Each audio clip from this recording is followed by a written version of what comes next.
Welcome students, welcome to our channel Reaction Biology. आज जो हमने टॉपिक पढ़ना है उसका नाम है gaseous exchange in humans. Previous जो हमने टॉपिक पढ़ा था उसमें हमने देखा था कि गैसियस एक्सचेंज प्लांट्स के अंदर कैसे होता है, और प्रीवियस टॉपिक में हमने ये भी देखा था कि प्लांट्स के अंदर कोई ऑर्गेनाइज्ड स्ट्रक्चर नहीं पाए जाते जो कि गैसियस एक्सचेंज के फंक्शन को परफॉर्म करते हैं। Every cell of the plant performs its function individually. हर सेल प्लांट का इंडिविजुअली अपने अपने फंक्शंस को परफॉर्म करता है और इस तरह प्लांट्स के अंदर गैसेस एक्सचेंज का प्रोसेस कैरी आउट होता है।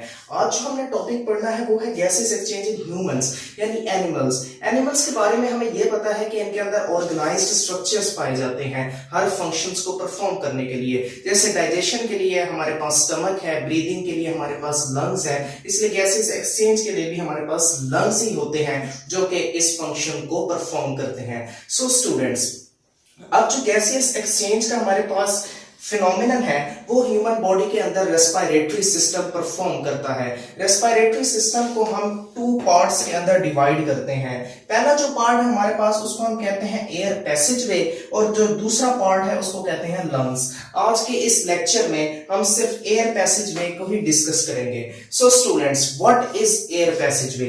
एयर पैसेजवे एक ऐसे रास्ते का नाम है कि जिसके जरिए इनहेलेशन के दौरान यानी सांस लेने के अमल के दौरान वो रास्ता है कि जिसके जरिए एयर हमारे लंग्स के अंदर एंटर होती है, और वही रास्ता है कि एक्सहेलेशन के दौरान एयर हमारे लंग्स से बाहर निकल जाती है। So students, air passageway is a path through which the air comes into the lungs and leaves the lungs. So students, अब एयर पैसेजवे के भी डिफरेंट पार्ट्स हैं जो कि हम वन बाय वन इस लेक्चर में डिस्कस करते हैं। सो स्टूडेंट्स, जो एयर पैसेजवे का पहला पार्ट है उसका नाम है नॉस्ट्रिल्स या नेजल कैविटी। सो स्टूडेंट्स, जो हमारी नोज का सबसे पहला पार्ट होता है कि जिसके जरिए एयर हमारी नोज के अंदर एंटर होती है उसको हम कहते हैं नॉस्ट्रिल्स। और स्टूडेंट्स, जो इसका सेकंड पार्ट है यानी जो नोस्ट्रल्स के फौरन बाद आता है उसका नाम है nasal cavity. Nasal cavity students दरअसल एक स्पेस का नाम है जो कि हमारी नोज के अंदर पाई जाती है, और ये स्पेस एक बोन के जरिए टू पार्ट्स के अंदर डिवाइड होती है। अब स्टूडेंट्स, नेजल कैविटी का क्या काम है? इसका फंक्शन ये है कि ये नेजल कैविटी के अंदर हमारे पास बहुत किस्म के फाइन हेयर्स और एपिथेलियल और ग्लैंडुलर सेल्स पाए जाते हैं जो कि म्यूकस सिक्रीट करते हैं और dust particles from the air को रिमूव करते हैं। So students, it is consisted of fine hairs and mucus which filter the dust particles from the air. और स्टूडेंट्स, इसका एक फंक्शन ये भी है कि ये एयर को मॉइस्चन करते हैं और वार्म करते हैं, यानी एयर का जो टेम्परेचर है वो टेम्परेचर ऑफ द बॉडी के बराबर करते हैं। सो स्टूडेंट्स, नोस्ट्रिल जो है और नेजल कैविटी हमारी नोज का यानी एयर पैसेजवे का पहला पार्ट है। सो स्टूडेंट्स, जो सेकंड मोस्ट इंपॉर्टेंट पार्ट है हमारे पास वो है फेरिंक्स।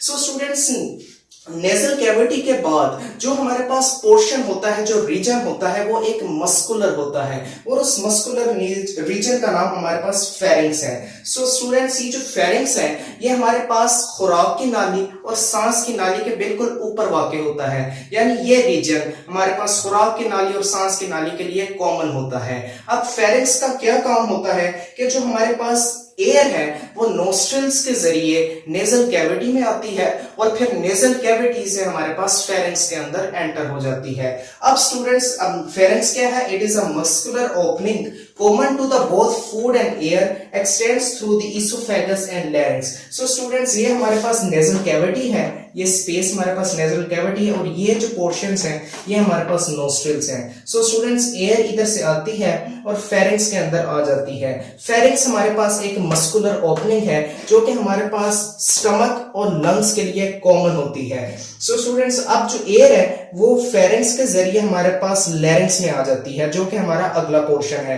यानी ये जो फेरिंक्स है ये हमारे पास खुराक की नाली और लंग्स के लिए बिल्कुल कॉमन होती है।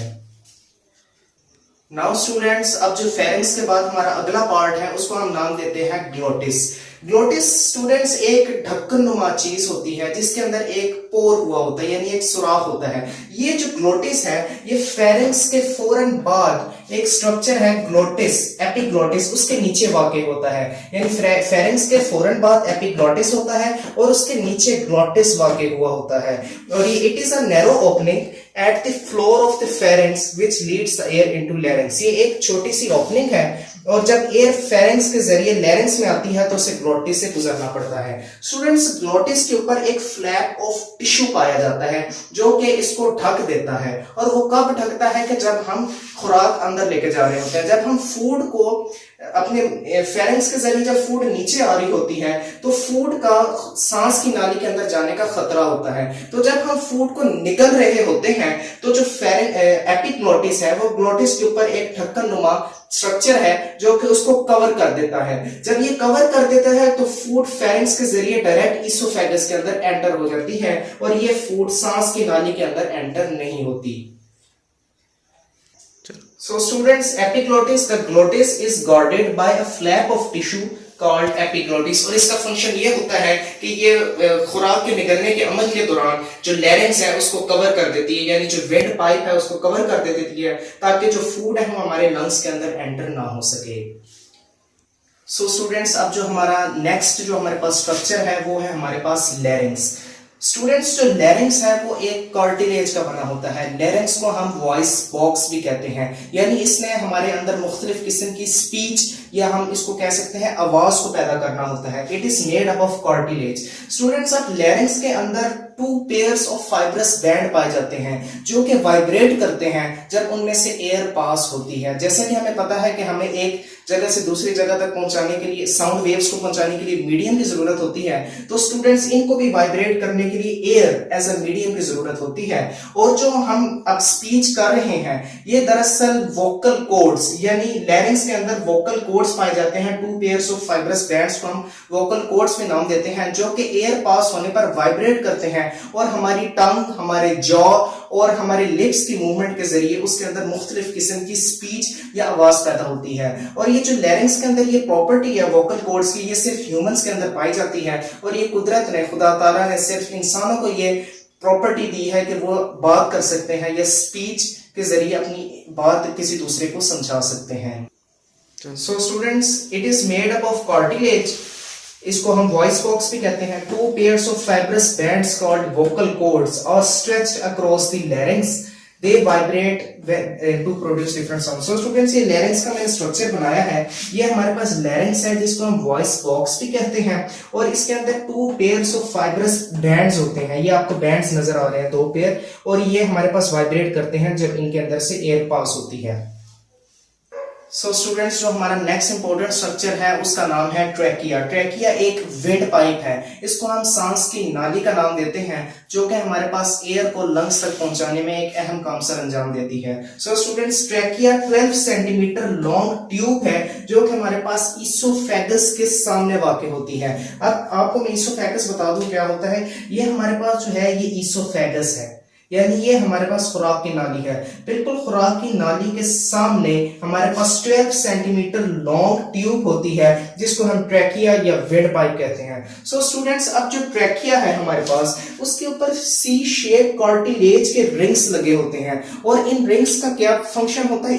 इन रिंग्स का फंक्शन ये होता है कि जब ट्रैकिया के अंदर एयर नहीं है, जब हम सांस नहीं ले रहे होते, तो ये इसको कोलैप्स करने से बचाता है। यानी अगर इधर एयर नहीं होगी और इसके ऊपर अगर कार्टिलेज के रिंग्स नहीं होंगे तो ये आपस में कोलैप्स यानी बंद हो जाएंगे। तो कुदरत ने इनके अंदर कार्टिलेज के रिंग्स लगाए हुए हैं ताकि अगर इसके अंदर एयर ना भी हो तो ये अपने स्ट्रक्चर को रिजिड रख सकें और स्टेबल रख सकें। ये इस किस्म के इसके अंदर कार्टिलेज के सी शेप्ड रिंग्स पाए जाते हैं। So students, trachea is a 12 centimetre long tube lies in the front of oesophagus. C shaped cartilage rings are present that avoids collapsing of trachea when there is no air। यानी जब हवा नहीं होती तो ये इसको कोलैप्स होने से बचा देते हैं।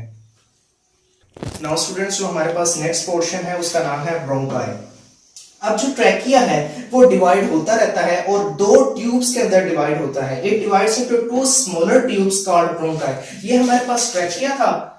ट्रैकिया एक पॉइंट पे आकर दो ट्यूब्स के अंदर डिवाइड हो जाता है और ये एक ट्यूब होती है, इसको हम ब्रोंकस नाम देते हैं जो कि सिंगुलर है, और अगर हम दो ट्यूब्स को कलेक्टिवली कॉल करें तो हम इसको ब्रोंकाई नाम देते हैं। Trachea divides into two smaller tubes called bronchi and also have cartilaginous rings, each lung gets one bronchus, यानी इनके अंदर भी कार्टिलेज के रिंग्स पाए जाते हैं ब्रोंकाई के अंदर। सो स्टूडेंट्स, अब जो हमारा नेक्स्ट पोर्शन है उसका नाम है ब्रोंकियोल्स।